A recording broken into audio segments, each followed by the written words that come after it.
So I can see loads of people joining and just waiting for someone to join us, who you'll all be waiting to see. There we are. Okay. If the technology works, thanks for joining, everyone. We've got 30 minutes together this afternoon. And here he is. Hi, Tom. There we go. That was the most difficult bit for me, the technical bit. I think, yeah, we're in now. We're managed. We're all in one place. Look at that. Exactly. How are you today? Not a usual Monday, is it? What have you been up to? Yeah, no, not quite the usual. I mean, I don't even, what time is it? Oh, 4:30, of course. I wouldn't be getting home from training for another half an hour yet. So, you know, it's, but I've actually trained twice today. I did a skipping and functional movement training session this morning, and I managed to get out and go for a run, staying 2 meters away from anyone that I came in contact with, you know. Yeah, very good. Nice day for a run as well. So, yeah, so how is it in this unusual situation? How have you been adapting? It's been a number of weeks since the pool shut their doors, right?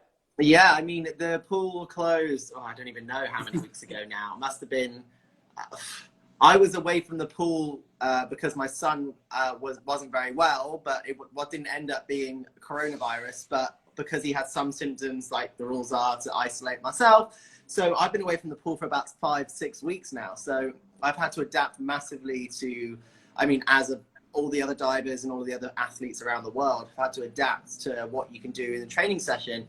We've been doing lots of things over FaceTime and Zoom with our strength coach and with our, with Jane as well, my coach. I've also been doing online classes. I've been doing all kinds of different things to just try and stay healthy and active in like the best way that I can, that it's different to what I'm used to, because sometimes I'm, you know, seeing the positive side to this is real time to work on myself, like with meditation, mindfulness, working on certain core work that I've been really bad at, working on my prehab, working on flexibility, general fitness, and all those kinds of things. Because oftentimes when we're training, and I think other divers will find the same, is you're always go, trying to do all your dives, get all your conditioning in, and then you run out of time for the little things that make those 1%, you know, increases and improvements. For example, instead of spending like 10-15 minutes stretching, spend a whole hour doing a stretch class where you can really go deeper into those stretches.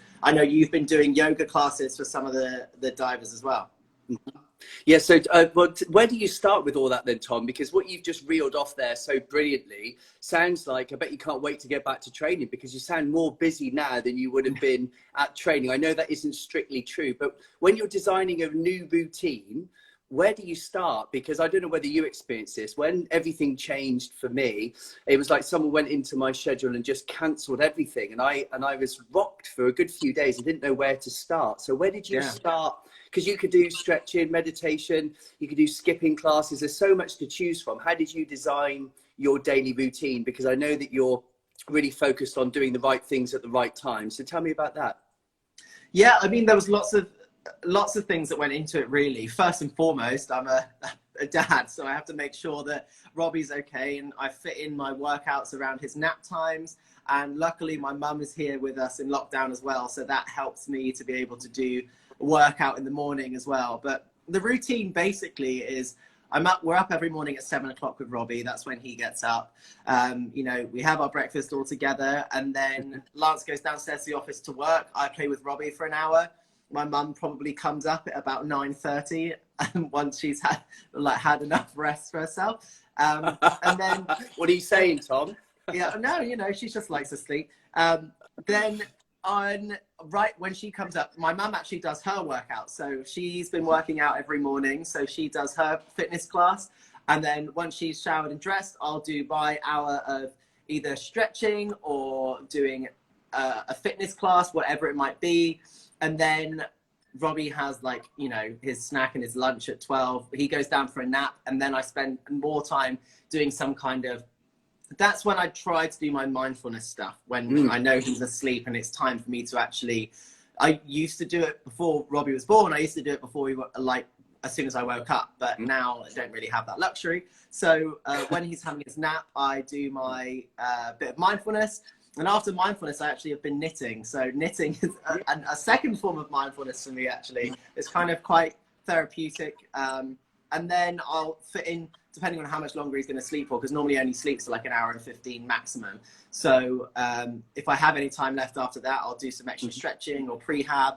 And then on some days, like every other day, I'll either go for a run, or I'm lucky I've got a bike upstairs, so I can do a bike workout. So, and I've got kettlebells, TRX, so there's lots of different things that I can fit in. So you're not short for being active. What I really want to focus on is, because there's lots of the Swim England, obviously this is a takeover on their Instagram, and all of the young divers will be tuning in. And I know that they'll be climbing the walls because they want to be out there, you know, exercising. Maybe some of them haven't got the equipment they might like or they might need, but you can always work on your internal stuff, can't you? Which is what you're talking about, the mindfulness. So can you tell me a bit more about your mindfulness routine? You're a headspacer, right? So you've been working on your meditation practice for years. I too, of course, have a relationship with Headspace, and have been benefiting from that myself. And then, of course, you mentioned the knitting. So I want to explore those. So tell me about your mindfulness and what you mean, and meditation, and how that suits you. And then we'll move on to the knitting. Yeah, well, someone actually, it was Lance, and my psychologist at the time, Kate Hayes. Kate was always saying, oh, you should get into Headspace, you should try it. It's like, it's only 10 minutes of your day. It'll be great for you to just set aside some time for yourself, focus on breathing and being mindful, all that. And I was just, for a good like 6 to 12 months, I was just like, yeah, sure. Yeah, that doesn't really work. I don't really see how that's going to help me. Is it like sitting down and trying to think of nothing is what I thought it was. Sure. Think of, just switch off my brain and think of like, and just humming in my head for 10 minutes. When actually, Lance, my husband, then suggested it and said, why don't we just both sit down and do it every morning together? We'll each have our headphones and we'll each do our meditation, and just so there's a time in the day to do it. And it actually, the first 2-3 weeks, it was one of the most difficult things to actually, like, some days I found it super easy, some days I found it harder. It wasn't so much a thing, I didn't want to think of it as being better some days and worse other days, because you don't really want to put that value on it. Sure. Whereas just finding it easier and harder, just to come back and think about breathing, because when you're in an environment that's really stressful, whether it's school, whether it's diving, whether it's going in for a job interview, whatever it might be, that moment where you need to be focused and you need to get the best performance, just bringing it back to breathing and being completely present is a real, like, it's a great skill to be able to pull out of your hat. Because, and it actually was in 2016 that I started doing it. And since then, my perspective on things, my experience in competitions are very different, because I'm able to actually be a lot more composed when it's time to get to it. So I've been doing that now for 4 years. And some days I might skip a day, and I don't, try not to beat myself up about it. I just try and do it as and when I can, especially with Robbie now. And then it was only about 6 weeks ago, I randomly decided that I wanted to try knitting as well, because someone told me that that was a really good way of switching off, and it's quite therapeutic to do. So I just learned from a YouTube knitting tutorial, and then I never knew so many divers knew how to knit. So Madison Keeney from Australia, the springboard diver, she's a keen knitter. She's really good. Christina Ilinik, one of the Russian springboard divers, she was helping me out with my knitting. And you get some coaching from all over the world then, from the diving family. Exactly. And Lynn, one of the coaches from Crystal Palace, she taught me like on the way back from Canada on the plane. So, and now I'm making all kinds of different things. I've actually made, I was going to say, I'm sure you have something at hand. Finished. So he's got a little poncho with a pocket. And I even got these little tags saying "Made with Love" by Tom Daley that I can sew in. So my next project is actually a jumper for myself. So I'm currently working on like a Where's Wally type jumper. Exactly. I'm following some kind of pattern, so who knows how that's going to turn out. But those are like just little things, like working on new skills is the thing that I would suggest for people in this time. You've got a bit of extra time on your hands, whether you learn new skill or whether you're wanting to practice some mindfulness, any of those things can really help with passing time in isolation. So what I'm getting there, Tom, is that it's not easy and it's not quick like any skill. So you've been doing it consistently, and if you miss a day, then you just get back on the horse and carry on. But tell me about the difficult days, because I know that many young athletes who are tuning into this or watching it after we've recorded will be thinking, I can't do it, I'm not good enough, I can't still my mind. What's a bad day like for you when you're meditating, and how do you deal with that? Because it's easy to give up, isn't it? If you're not good at something quickly, we can all be guilty of stepping away too soon. So how do you stay with it and manage those more challenging days? Yeah, I remember the easy days. It was kind of like, oh, I get this. I can sit here. I don't feel agitated. I'm able just to be here, and I don't have anywhere to be, and it's nice, and I don't feel rushed. But then there was other days where when I was trying to just think about my breathing, I was thinking about, oh gosh, I've got to do dinner at this time, and I don't think I'm going to have enough time. Do I have enough time to do this? And am I going to make sure that I'm at this place at this correct time? Oh my goodness, my diving session was terrible today. All those different things that can run through your head, when actually, like, once I got past that and got to a point where, like, I know this is only going to be 10 minutes, so I can either be completely present for these 10 minutes or be worrying about what I'm going to do when these 10 minutes are over, when I don't need to be worrying about that yet. I can just have 10 minutes of just thinking about breathing and being with myself. And that was something that I really had. I'm a go, go, go kind of person. I don't like to sit down. I'm not sit in front of a TV and do nothing kind of person. So I always like to be doing something. So for me to be able to switch off and do that is really tough. And I know you probably are the same. You're very similar to me in the fact that you always go, go, go, want to do so many things. And it's not just the meditation side of things that are really helpful at this time as well. And it's another thing that you taught me back when, you know, because for people who don't know, you were my mentor when I was growing up. We used to have phone calls all the time talking about all the different things in diving and where not to make the same mistakes as you and all that kind of stuff. But visualization is something that I value massively in these times, because you can still train your dives in your head. You can still be standing on that diving board. You can still be doing your somersaults and your twists, and you can run through your list a million times, and it doesn't have anything to do with your body. You don't have the impact on it. You can practice your dives perfectly in your head, so when you get back up on the diving boards, you're ready to go again. That's so good. I mean, what a great use of time, right? Because we're still firing the same, you know, neural pathways in the brain. So if you go under, the scientists have really looked into this, what's happening when someone is vividly imagining an activity. So in our case, diving, if you go under an fMRI scanner, you know, and in the hospital, they can see the activation in the brain is exactly the same that it would be if you were doing it. So you can do your dive again and again and again and again, and still maintain those pathways. So when you get back in, you're not feeling rusty, right?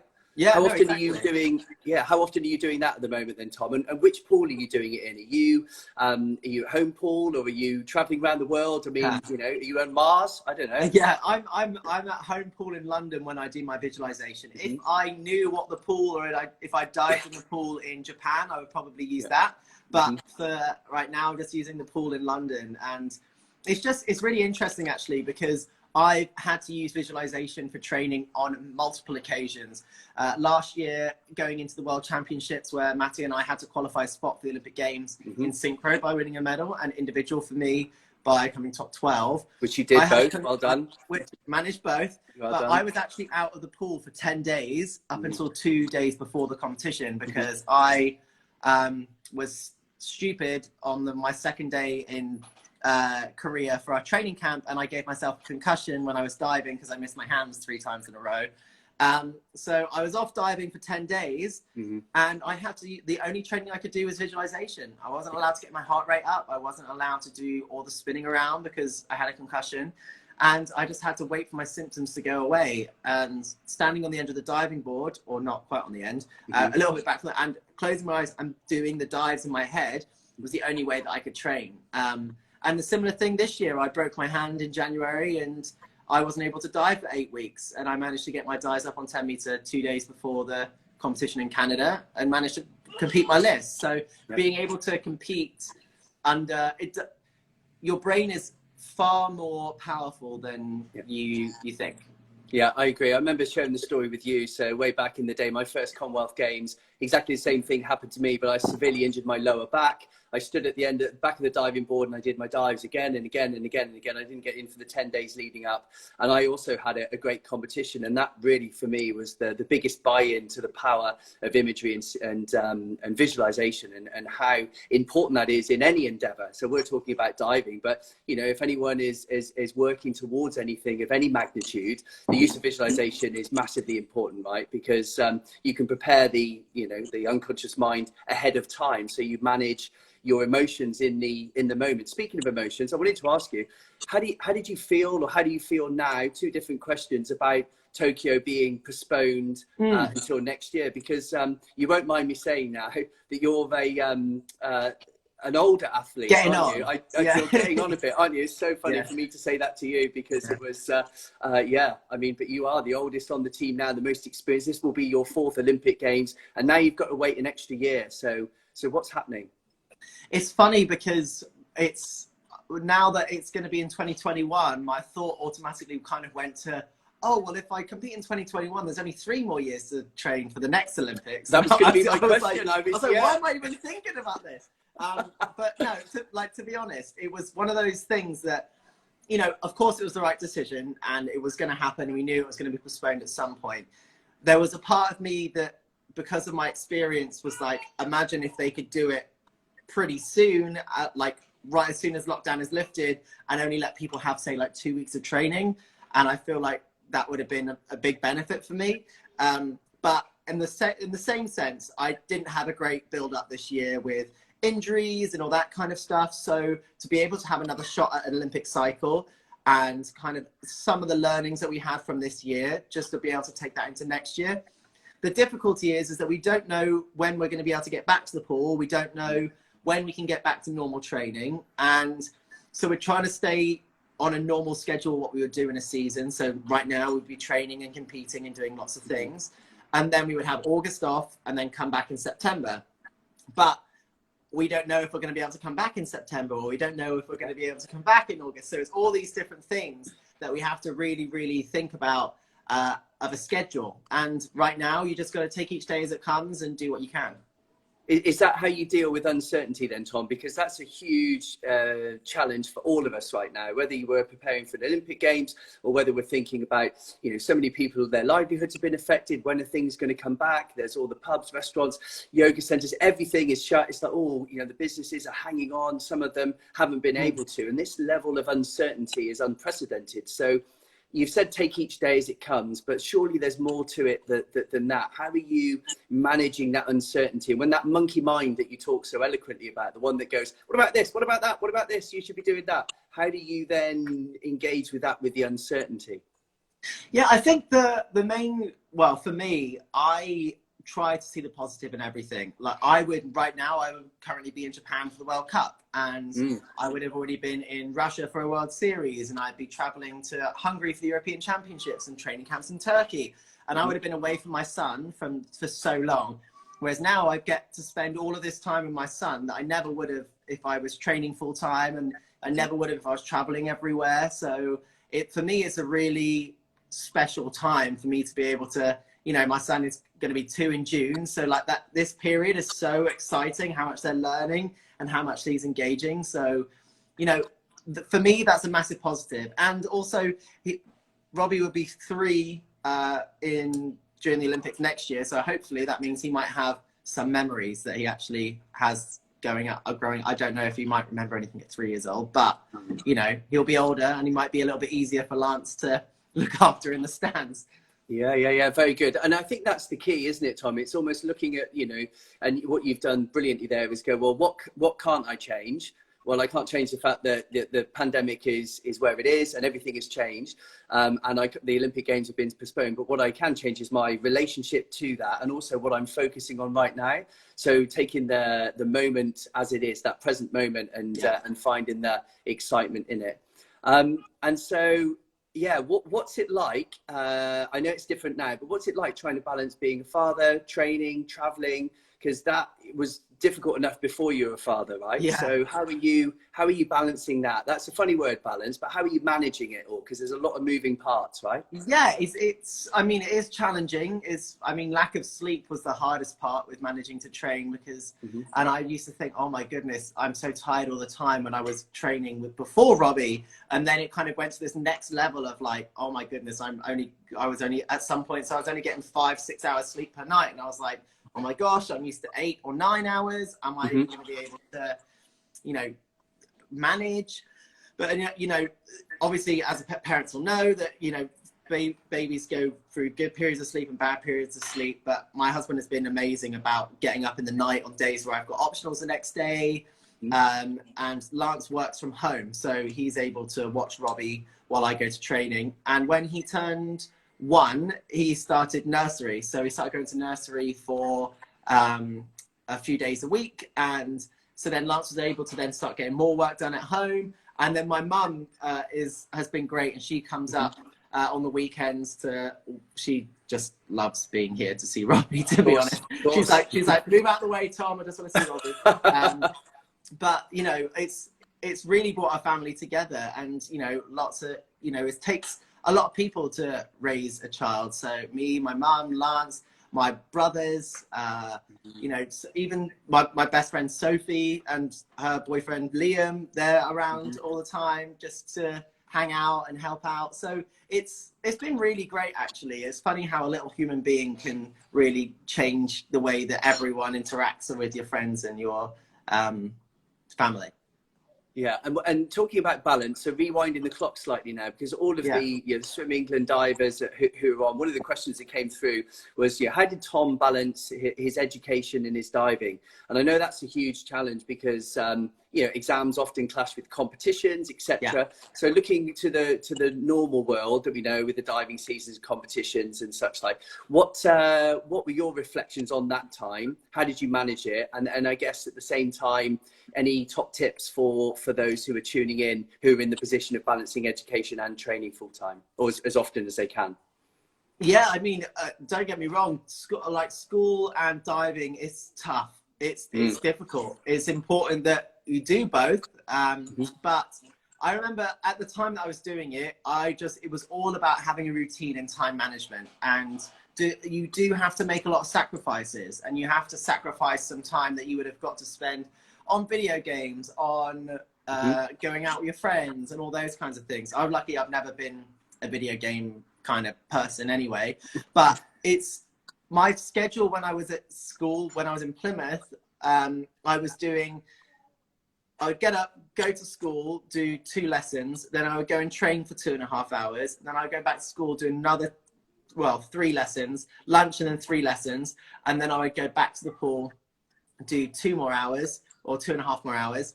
And then once I finished there, which I would have got home at about 6:30, 7 o'clock, I then would eat, and then I'd spend 2 hours doing whatever schoolwork that I needed to do.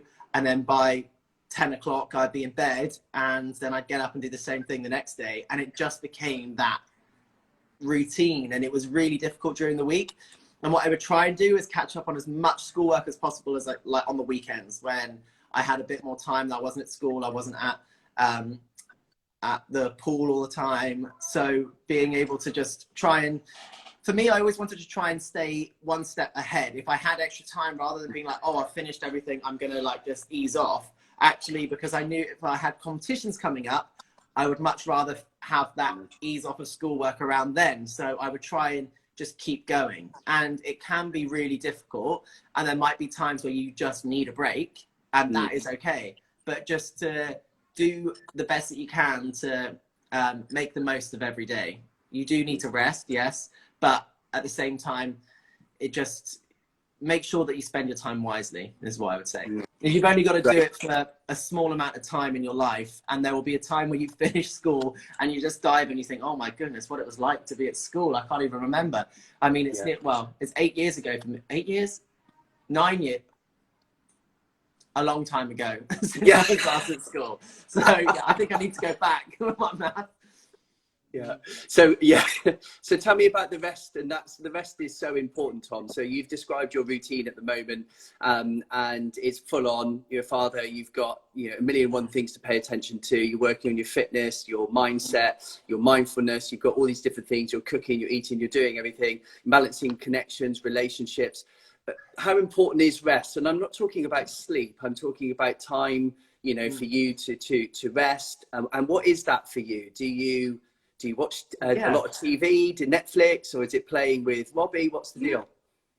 Everyone has a different idea of rest. I think some people, like Jack, you'll know Jack Law, he likes to rest and he plays video games, and that's for him is a chance to switch off.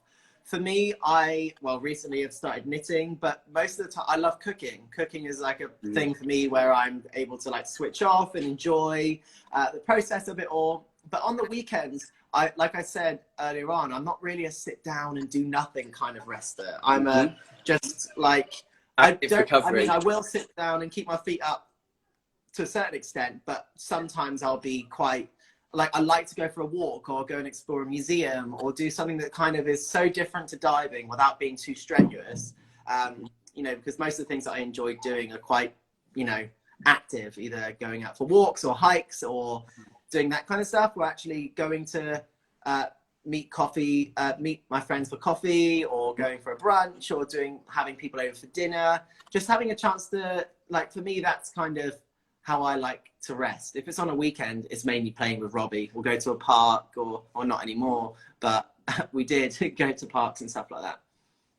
And how much are you sleeping at the moment? So Robbie's in a better routine. I know that you shared with me the other day. So what's I know sleep's important to you. You're a pretty good sleeper. How are you creating the opportunity to make sure that you're sleeping well? Yeah, like last night, for example, I managed to get 9 hours of sleep, and with a child, that's pretty good. We managed to get him sleep trained after, because sometimes what happens with, like, initially the first 3 months, it was a bit ropey with sleep because you have to feed him every 3 hours.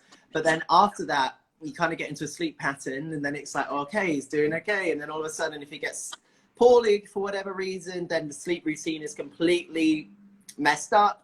And then once that sleep routine's messed up, getting him back on track was really difficult.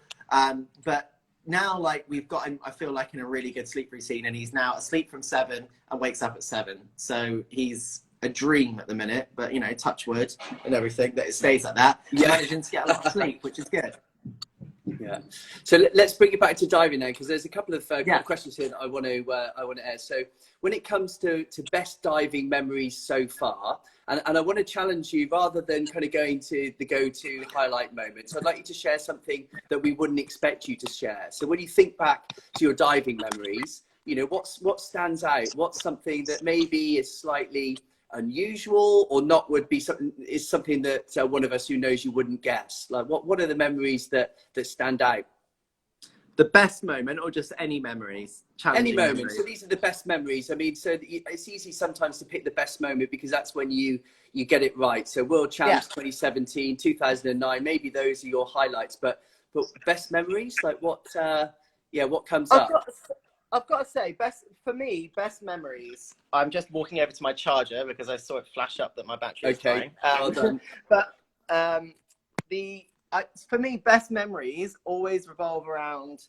A lot of it is outside the pool. Actually, it's the lucky thing that I will always say that I'm so lucky with, and you'll probably say the same. It's the friends that you make, the relationships that you build inside the pool and outside of the pool, and the memories that you get to travel with your team, and because they become your best mates because you travel with them so often and so in such close quarters with them. So to be able to have those friendships, I think, is absolutely incredible leaving the sport. But other than that, memories for me, I remember that when I first got my full 10-meter list, I felt that was like a real achievement, and it's something that lots of people at certain points in my career doubted whether I would ever be able to do any of those dives and be able to actually because the divers in talent testing and things like that will understand if I say to them that my splits were absolutely terrible. I couldn't do a straddle, I couldn't really do a pike. I couldn't do, I probably could do 3 hanging pike ups on the wall bar. I probably could do 2 chin ups, and everything kind of was just not great on the testing outside of the pool. So I had lots of people that would doubt me that I would ever be able to do any of the difficult dives. But sometimes when you have people telling you that you can't do something, it really does give you that fire to want to be able to prove a point. And I think just being able to, if you're not very good at it at a certain point or a certain thing, just keep going with it. Just keep going. They'll get to a point where you will be able to do things. I mean, I'm still to this day never been able to do the splits, but I can now do hanging pike ups. And yeah, I can 1 or 2 chin ups. Yeah, so I can do 1 or 2 now. But it's one of those things that don't worry so much about what other people think or what other people think about what you're doing. You need to do what's best for you, and sometimes it can be quite difficult in some cases because lots of people worry about what they read on social media, or they worry about what people are saying to them in the diving pool. So to be able to just focus on themselves and do what they can to improve on themselves, I think is the key.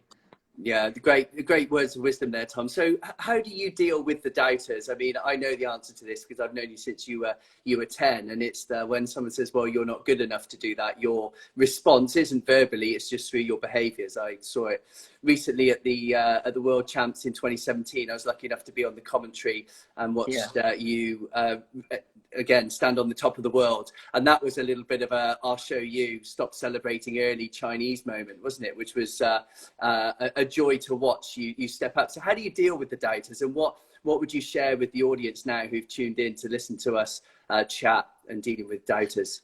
Yeah, I mean, there's lots of things, and again, it comes back to that mindfulness and meditation that I've been doing, where I've been able to really switch off from what other people have to say or what other people think about what I'm doing, because to be able to just come back, because realistically what anyone says can't necessarily change, it shouldn't be able to change how you think about a dive. If you're standing on the edge of the diving board and say, oh, you're gonna miss this, then you shouldn't be thinking, oh, what if I do miss it? Am I gonna miss it? You should actually just be like, okay, in one ear, out the other, kind of thing. And the same with if things are going well in a competition, or someone says, you got this, you're gonna win, this is great. Actually, you should not listen to that either, because that doesn't put you in a good spot either, because you have to just be in the moment and focus on the process of each of your dives, and not worry about what other people are thinking and what other people are feeling, because if that you can only put pressure on yourself, because people can say, oh, you're going to win this, or you're going to have a really good chance at doing this, and actually that's what they think, is they're putting pressure on you, when actually if you don't allow that to be pressure, you will never feel the pressure. You can just rise to the occasion and give you that adrenaline that you need to be able to get the best out of your dives. I'm mindful of the time now, Tom. I know you've got Robbie's routine and everything nailed, so I'm just going to finish with a final question, and it's really, I'm not trying to retire you early, and I know that you've already admitted that 2024 is getting quite close, but I'm just curious to know, life after diving, what have you got your eye on? What are the things that are really drawing your emotional attention at the moment? Like, what are the things that you're passionate about that you want to pursue after you eventually step away from the amazing sport? Yeah, I mean, there's lots of things that I would like to try. I mean, TV presenting would be something that I would love to be able to do. But I mean, realistically, there's so many things. There's times where I just want to retire and become a yoga instructor in California and sit on the beach and have margaritas. There's times where I'm like, actually, I want to start up this new business app, and I've got this amazing idea. And then some days it's like, oh, I want to be working full time on a TV show. So each day I'm very lucky in the fact that I have lots of options open. And my dad actually was very, the best advice I ever received really was that for me to work hard at school, and he was the one who said to me, it's only going to be for a very short period of time. If you can put up with it now, the benefits later will be immense. So I was very lucky that I did well in GCSEs and A levels, although it was tough, really tough to get diving. And because I was taking my A levels, I was doing I was preparing for GCSEs in 2008 Olympics, and then I was taking my A levels in the 2012 Olympics. So, Mm-hmm. I mean, you know, it was a really tough time to be able to do both really well. But again, I'm really glad that I put in the effort, because now it's done and it's all kind of like, okay, that was in the past and it seems a long time ago now, but it set me up for being able to do having lots of options outside of diving, because, you know, you never know when an injury can take you out of the sport. So having something to fall back on is really important. Yeah, very much so. So just to round up then, so tips, advice, something you want to share with those younger athletes watching who have tuned in or are watching it back. You know, what have you got to share with them? You've already shared a huge amount, but what would you like to share with them now? I think the one thing that we can all do, other than stay inside during this isolation, is to really work on some new skills. If you haven't ever tried visualization before, I would definitely recommend trying to practice those skills. Whether you visualize yourself watching the dive or visualize actually in the dive, there's two different types of visualization. You can work on both of those. But other than that, just try and stay positive. Not every day is going to be a great day. There are going to be days where you're not going to feel okay, and it's okay to feel like that, because there's going to be, everyone is going to be having those feelings. So for me, just focus on visualization and train your dives in your head as many times as you can, because when the boards get back open, you'll be able to get right back to it. So that would be my big tip. Great. Thanks, Tom. So, I mean, you know, I suppose the one thing that we can take solace in is that everything will change again. And so for now, if we're focusing our energies on what we can do something, so visualization, mindfulness, knitting, whatever it is, then that's time well spent, right? Exactly. Try something new and, you know, expand your horizons while there's not much else that you can do. Great. Tom, thanks so much for joining me. It's approaching 5:10, so it's a bit of an overrun. So I'll let you carry on with the evening and do your thing. And let's do this again soon. That was fun. Sounds good. Have a good evening, everyone. Yeah, have a good evening. Thanks for joining us, everyone. Take care. Thanks, Tom. Bye.